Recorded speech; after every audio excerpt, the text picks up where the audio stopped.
Hi, everybody. Welcome to the new normal. I'm your host, Lisa Davis, aka Litecoin Lisa. Today, I am so excited that my friend I Am for I Am, you guys know him from Den.social and on World Blockchain Roundtable with me. He sometimes posts some really interesting things over there on the Mighty Lair. Usually we hit him up on Monday. I was traveling coming back from Westwoods, and he agreed to come on here on Wednesday. So we are going to be talking about censorship. And I had an update. This is so weird. So it's coming back from vacation and seeing the fam all at Westwoods, going through, catching up on my email. And so years ago, like before the Great Infection, so this has been almost 4 years now, I was censored or blocked, barred, jammed, kicked out like a dog from Linktree. And then magically, in the last week, I have been reinstated and evaluated without my request. So what's going on here? I don't know. I'm going to ask I Am about it right after this.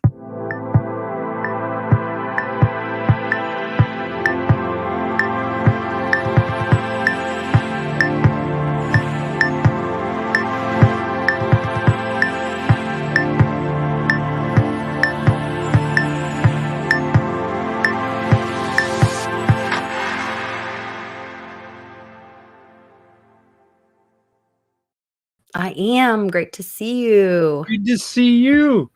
Thank you Happy for Monday. Marvelous Monday. Happy Marvelous Monday, the hop to Wednesday. Thanks for being flexible with me. No Traveling problem, is no problem. always a challenge, and but I did not want to miss out on a great chat with you, and especially talking about one of my favorite things, or my Well, least favorite thing. powers to be told me it was Monday, and I've been instructed to say that it's Monday. It's not Wednesday. I'm free to pick the day of the week, but I'm told that it's Monday. And I got to drink my $32 coffee. You got to pay your taxes, huh? That's right. Pay for all the government levels, and I can see that you must be swimming in the big money because you got a giant pot of coffee there that you're swigging on. It's actually tea. Cheap, so cheap. Oh my goodness! And think that we used to fight and argue about a 4% tea tax. Wow. Yeah, we would only go back in time. I'd say this is nothing. Don't fight for. We were talking at homeschool co-op yesterday, talking to the kids about how some of the first taxes were stamps. Yeah. What's a stamp? Yeah, and tax stamps, and how that was played out. And oh my gosh, their faces were just like, they were like, "You mean we revolted over that?" And they got that mad, and they're like, "With what's going on in the world right now, no one's even angry, you know." It's crazy. It's crazy. I don't know. I don't know where this world's coming to, but I can tell that I can't speak freely anymore in America. Well, I guess I could, but I just have to like kind of keep it to myself, or yell into a pillow or something. No, I don't know. It's strange. Well, or you can go. I know I went on.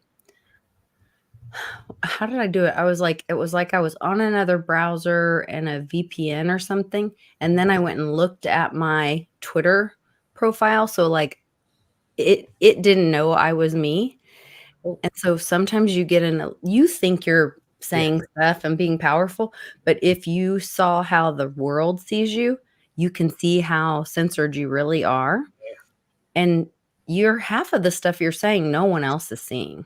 That's right. Well, it goes back to Elon Musk's CEO. She said, freedom of speech without reach. There you go. There you have it. It's only your close-knit friends might be able to see what you're saying because they think like you. But beyond that, trying to express yourself into the open world for everyone to to see or decide if they want to look at that is seems to be forbidden or extinguished, suppressed. Well, they did this with the storm recently. They immediately went into, there's so much disinformation out there and misinformation and start pointing fingers and all this. And Ann Vandersteel posted a thing and said, if you do not know about Operation Popeye, you need to humble yourself and go educate yourself immediately. And so I posted that meme on Facebook, and I have had people like normie friends texting me, asking me. So I found some information about it, and I just reply with that, I'm like, make your decision. That's all. I think that's really the cusp of it. Put the information out there, or let us make the determination, right? And that's one of the things I like about din.social, is because we really need to just do a show just on the wisdom of the crowd, and how the wisdom of the crowd is better, which is a prediction market, than the experts. It's fascinating. And so when it uses that, if you think about, if all of the information's out there and people are upvoting and downvoting with energy, the wisdom of the crowd's going to sort it all out, and the truth is going to rise to the top, or the quality post is going to rise to the top. And it's a brilliant idea. It really is. And so it's incentivizing the behavior. So if you think about it, if din.social really caught on and was kind of one of the normal places we went to go find the truth, right, knowing that it's a prediction market where it's employing the wisdom of the crowd, people would say, oh, okay, well, that has more, credence to it. Because just an expert in one particular field, and we're going to talk about in just a little bit, but one expert in a particular field can become so narrow-minded and so rigid, and only, talk with fellow like thinkers, that any new ideas that might put a hole in their idea or their theory or a portion thereof is dismissed and isn't allowed to challenge. I was watching this she was some kind of doctor. I don't know if she was some kind of scientist kind of doctor, and she said that's how the brain does that. It's like the cognitive dissonance thing, to protect itself, because the brain does not like change. And because of that, it does not like new ideas to disrupt what it believes to be true. Right. And so it rejects that, because causing change makes it have to think, and it brings in the opportunity of risk. Yes. Yeah. Wow. That, like, it's a nail on the head, doesn't it? So true. And we all have different degrees of change acceptance, right? So some of us are much more risk takers and willing to accept it, but all of us at one level or another will do pushback on change. Oh, this is what I like. I have to have my pancakes every morning and nothing but pancakes. And what do you mean there's no pancake mix this morning? Or what do you mean that the stove is off today and there's no pancakes? And, whatever the thing is. But whatever the truth is. Yeah. Right. That's interesting. Yeah. Interesting about your link tree. So without your permission, they went ahead and approved you now. So it's like, well, and how bizarre, like 2 emails. I got one, and just recently, and it says like, you have been, I should pull it up probably, but it's like, you have been, reevaluated. Yeah, like, you've been blessed. We are going to now offer this to you again. And I'm like, I didn't even ask for that. Like, I mean, probably a long time ago. In fact, I know I sent a message to a friend of mine who was involved with the project. Linktree. Content on your Linktree has been reinstated. Hello, we've reviewed your Linktree. That's on September 23rd. And then another email right after it. Hello, your account has been unbanned. We've reviewed and reinstated your account. Like, do you know how long ago I got banned? Back, like, literally pre-COVID. That's crazy. That's crazy. Well, it could be too that they're just hurting, so they need to bring back any client and possible clients. So they've You know they've when I got that's banned? possible. Yeah, it could be it too. The letter J and the Mhm. number that comes after 5. Yeah, That's when I absolutely. got banned. Yeah. So who knows? Maybe someone has seen a different picture or has a different viewpoint Oh, and has wow. changed their own perspective, or you know, like I say, it could be all about the money. Like, wow, we censored all these people on this, and we're losing, you know, we're losing customers. We need to bring them back. Well, what about those old ones we banished? Oh yeah, let's bring them back. So it really is. That's It's not about crazy. principle. It's about chasing the almighty dollar. Maybe. Who knows? Who knows? Mhm. Who knows? Who knows? Who knows? That is so crazy. Yeah. Okay. Well, Well, how let's about jump censorship?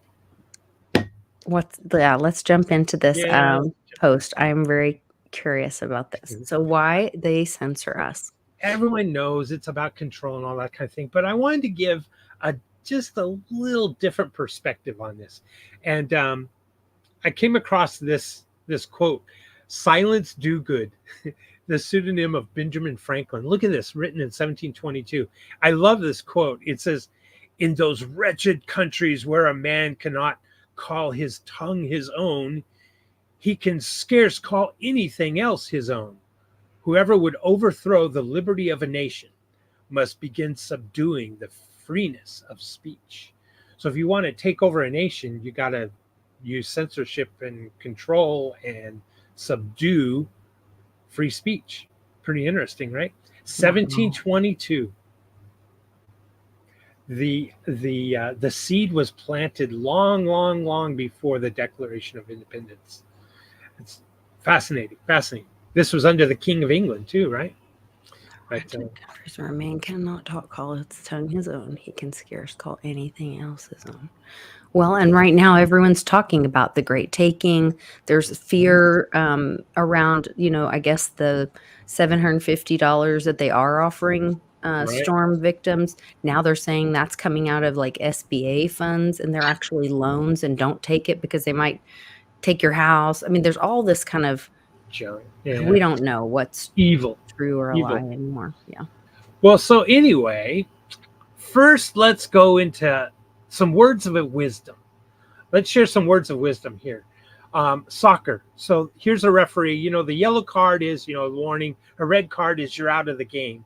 And so Okay. a referee can obviously in a soccer game or any sport really can make a big difference on the sport. So the words of wisdom today is don't play in an unfair court. So imagine there's a soccer game going on and there's a referee and he recognizes right away that one team is much stronger, powerful, faster, quicker than the other. The other team is much weaker.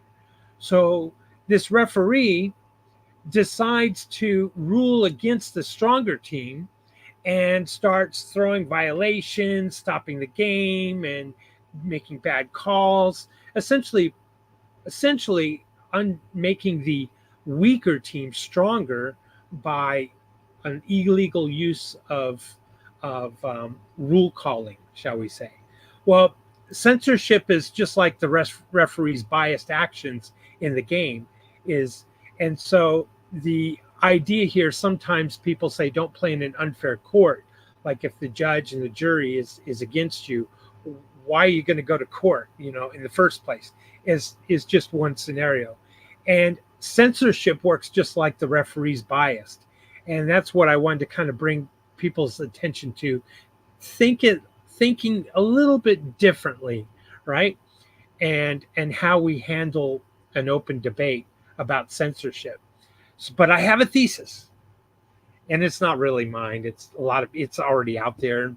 Pretty much everyone already knows. But the idea is censorship is an admission of weakness in thought. Or basically, the simple way to put it is the weaker argument must censor to win.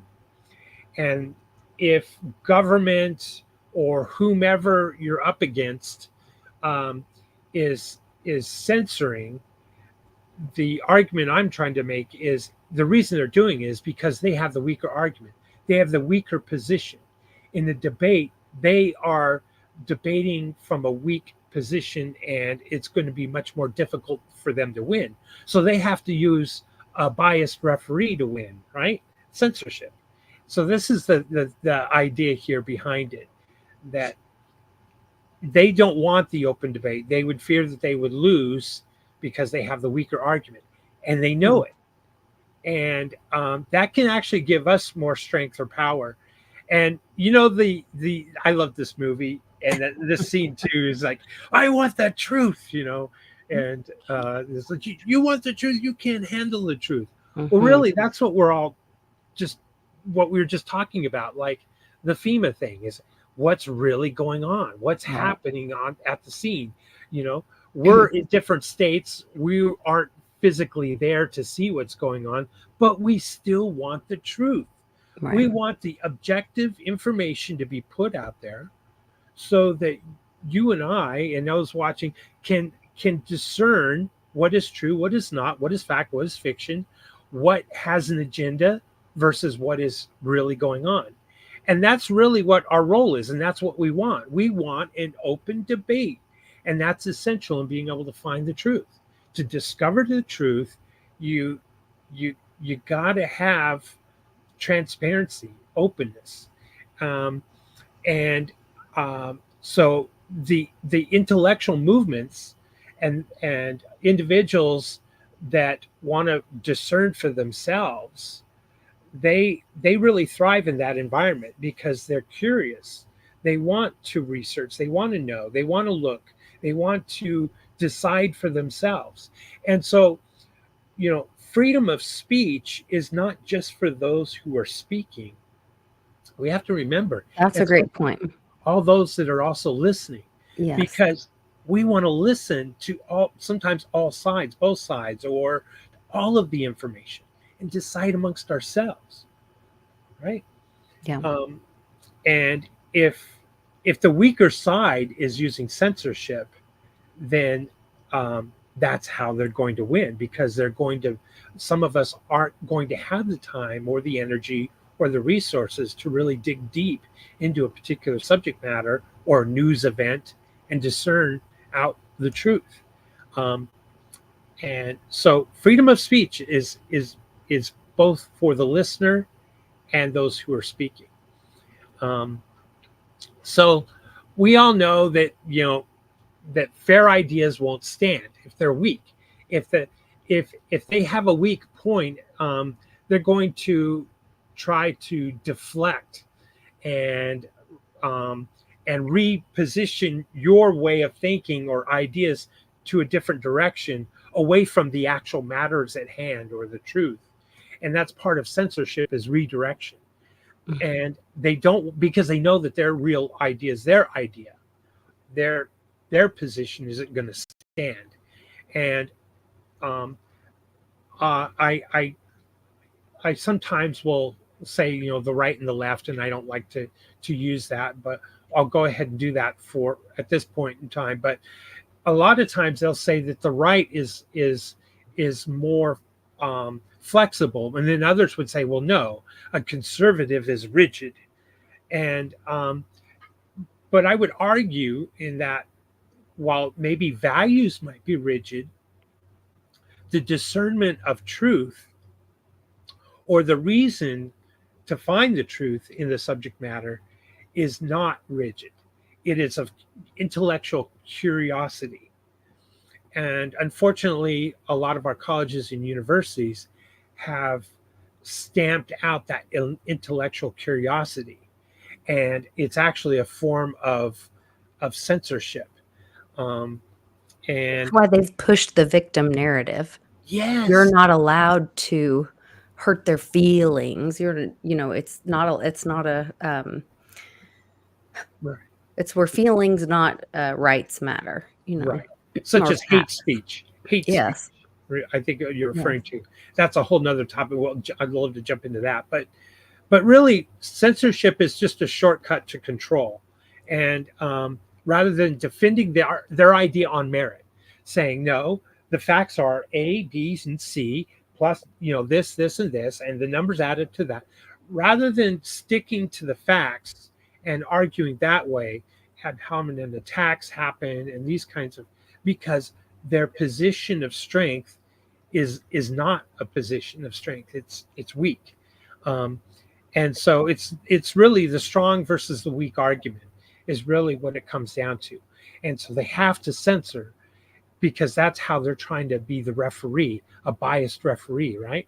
To Mm-hmm. strengthen their position from a position of weakness. Um, and we all say, well, they censor us to control, to maintain control. And that is so true. And that's usually the very first point that we try to make. Well, they censor us to control us or to control the weak minded, those who don't have the time or the energy or the intellectual capacity to determine what is true and what is not true. Sometimes we're just lazy. Just feed me. What's the answer? Okay, that's the answer. I'll go with it, rather than really look into it. Or maybe later we'll look at it. So it's out of fear of losing control, where, shall we say, governments or tyrannical, leadership will censor, is because they fear that loss of control. Why? Why would they fear it if they had the stronger argument? Why would they fear it if they had the better point? Right. If the truth was good enough, Yeah, why would facts. you? Yeah. Yeah, facts were on their side. They wouldn't have to do it. So this is where it really comes from. It comes from the weaker side of the argument.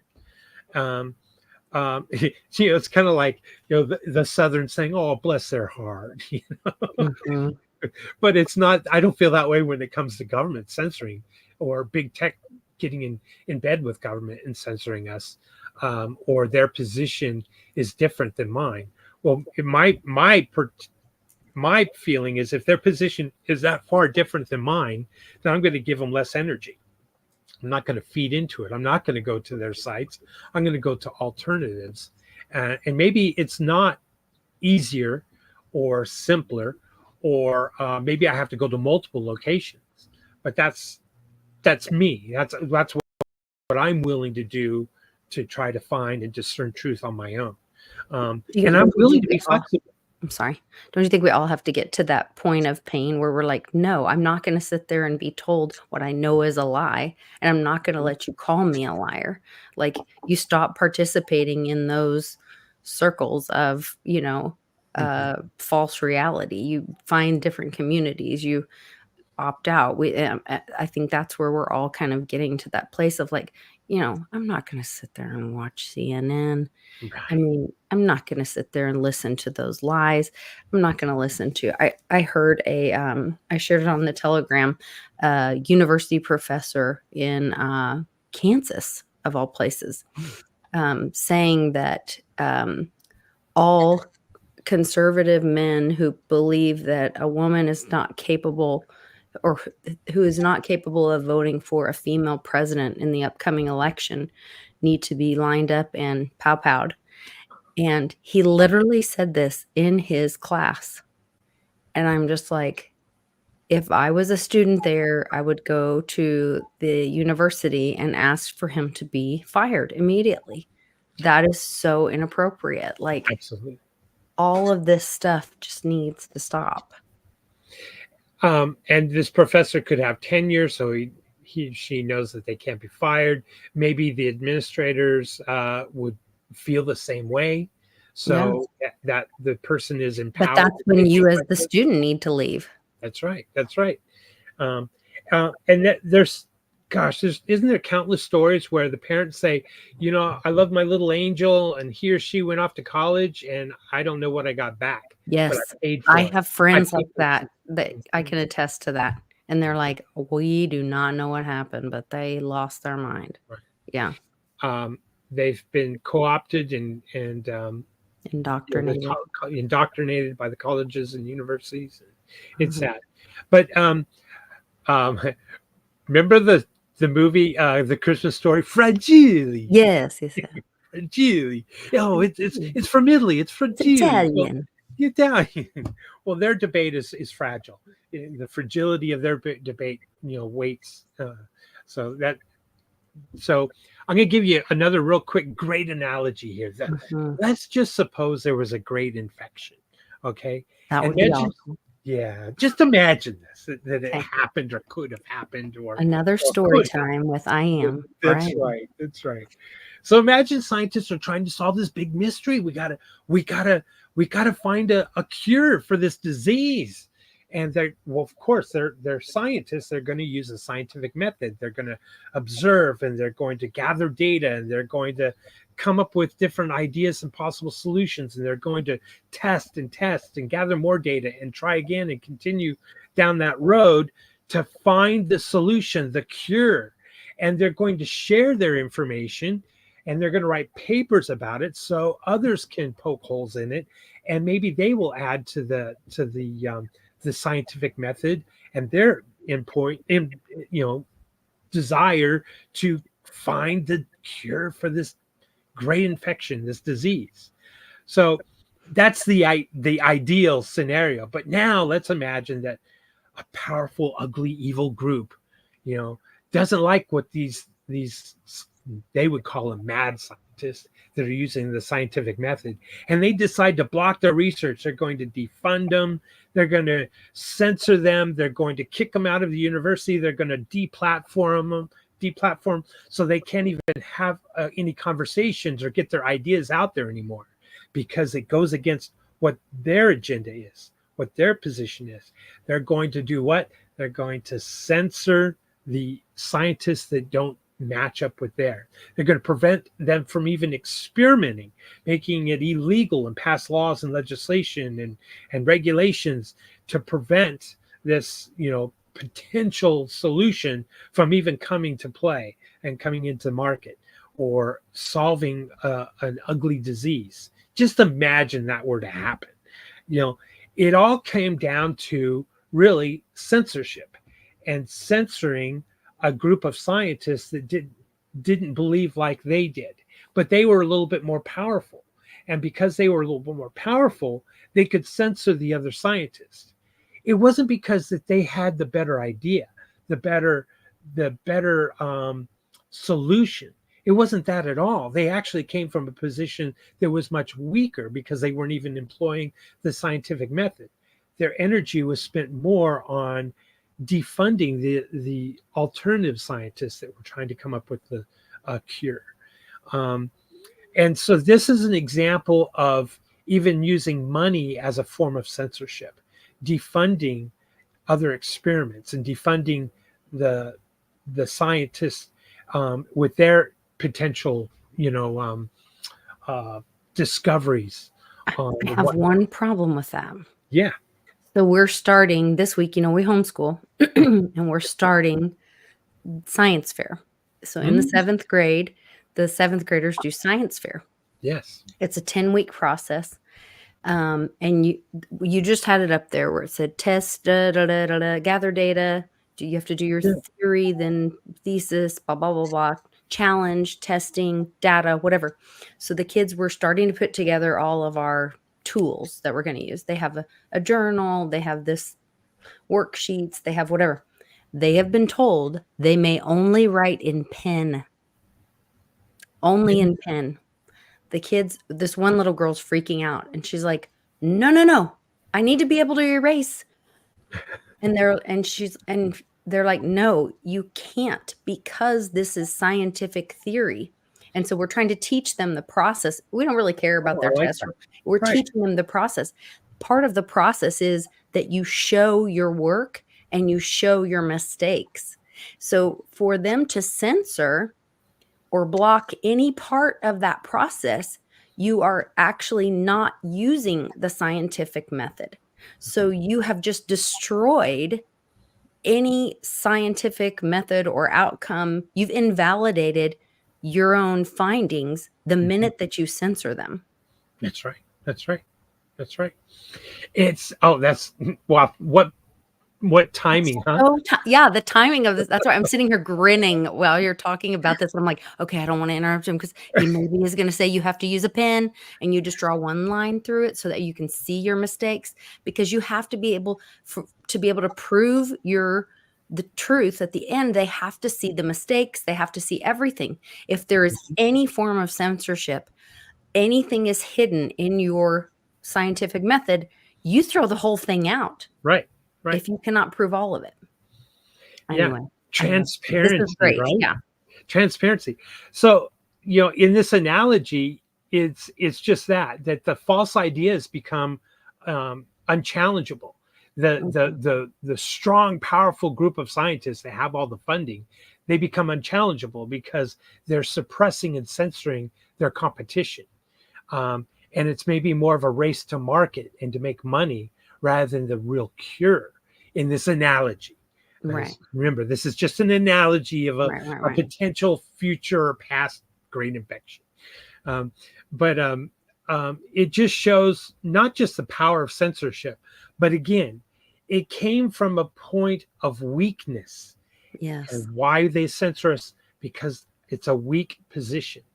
And it prevents the advancement of real Truth. solutions. Yes. So yeah, and truth, or allowing us to come up with the discernment of truth, just like these kids that are learning about the process of the scientific method. I could see a kid's frustration. Well, I'm going to make a mistake because I misspelled the word, Right. or They want and you to I be want able it to to look erase it. pretty and nice, Yeah. Hmm. um, um, and it's working against their their intention of doing everything nice and pretty and neat and perfect.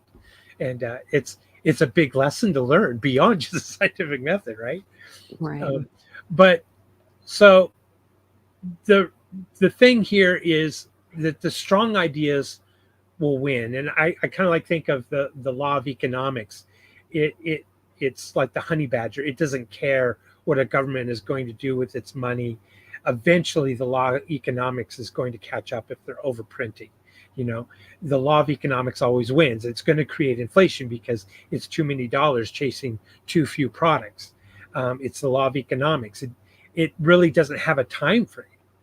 Well, censorship is I believe kind of like the law of economics. In the end, the truth is going to come out. In the end, the truth will be found. In the end, the truth will be regarded as the pillar that showing what they did and what they did incorrectly, how they were wrong, even to the point of being evil, like in our analogy or our story, our make believe story of suppressing certain scientists who are trying to find a cure um, to a disease. But in the end, because they are coming from a position of the weak argument, in the end, truth will win. And so, our call to action is just that: recognize that they're not going to win in the end. They had come from a position of weakness, and our strength is just the opposite. If we've done our research, we've done our homework, we've employed the scientific method, even if it's just within our head, and in discerning what is true and finding more transparent sources, um, then in the end, we know that them trying to censor us is showing their weakness. So um, that's kind of what I wanted to say is that. I love it. I think that's great. And that weakness does ultimately fail in the end. Yeah, Um, and when we've had enough, then it'll be enough. yeah, But I guess that's for each individual to decide for themselves, that's right. you know? That's right. And I do see people rising up and choosing other things, whether that's people pulling their kids out of school or changing the way they eat or making other decisions for their health or their life or whatever. I do see people making changes. So And I remember yeah. weeks and weeks ago, way back when we first started doing these, Lisa, I talked about the levels of political awareness, Yes. Hmm. and you should aspire to move up in your levels of political Yes. awareness, Hmm. and not just get your sources from one source and believing that one source or two sources is truth and everything they say is true, and that you should start questioning and when you get into the Gelman effect, which is the expert. Oh, well, I'm an expert in physics. And then you start reading these articles about physics and saying, well, wait a minute, that's wrong and that's wrong. And then you start thinking, well, wait a minute, if they're wrong about physics, maybe they're wrong about politics, and maybe they're wrong about other sciences and this and society and other. And so you start thinking and then next thing you know, you're at level 5, which is the Mike Binns level. You start seeing the cogs in the wheel and all of the gears turning, and you start putting 2 and 2 together, and you're starting to see those patterns. And I remember you mentioning a couple weeks ago, Mike Binns did some kind of made some kind of post that you had recognized or saw or something, and I was like, yes, you go, Lisa. Mike Binns is level I 5. can't remember what it was now. I crave that kind of, like, I'm a truth seeker. I crave that because I think that's the kind of stuff that sets us free. We know we've been lied to. I love this idea about like recognizing that censorship is a form of weakness, because I think we are all the great white sharks. And when we smell that blood in the water, I think that's going to set us all free. I Yes. think we're going to know that we do have the strength in that, and that we have the strength in our arguments, and that we're right. And so that'll empower all of us. So Gives you hope, right? yes, all the hopium.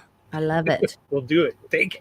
Join the hopium team and keep searching for truth. So thanks, I am. That was No, all. thank you. Thank you. I love it. You guys, please go follow I Am for I Am on Twitter or X, whatever you want to call it, as well as join the Mighty Lair on den.social. Jump in the conversation and have a great time being free over there. So we'll see you guys over there. And we'll see you tomorrow on Absolutely. WRT.